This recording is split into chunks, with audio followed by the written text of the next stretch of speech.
जगन्नाथपुरी के एक भक्त की कथा है। एक भक्त था, उसके स्वप्न में जगन्नाथ जी आते थे। वो इतना रोता था मंदिर के बाहर खड़े होकर के।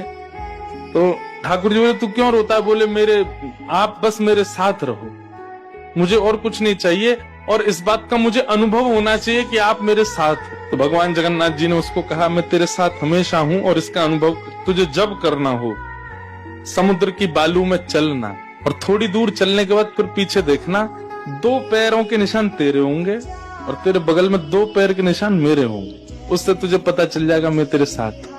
अब तो वो रोज जाता, समुद्र के तट पर चल के देखता, थोड़ी दूर चलता तो 2 पैर के निशान उसके, और बगल में छोटे छोटे छोटे चरण भगवान के।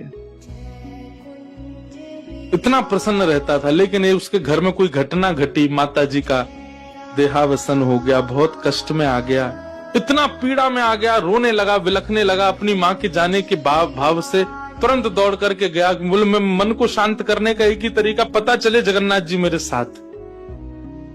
अत्यंत पीड़ा में था। जैसे ही समुद्र के तट पर चल रहा था, रो रहा था बहुत तेज तेज।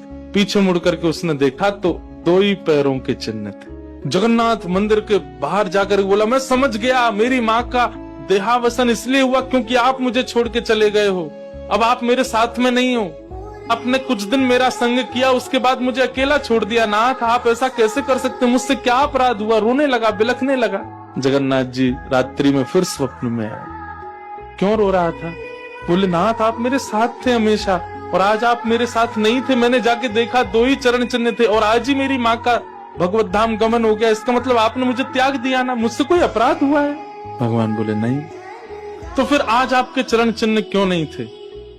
भगवान बोले, कल तक मेरे चरण चिन्ह थे क्योंकि तू भी चल रहा था और मैं भी चल रहा था, परंतु आज तू पीड़ा में आ गया तो तुझे गोद में लेके मैं ही चल रहा था। वो मेरे चरण चिन्ह, तेरे नहीं, वो मैं ही हूं।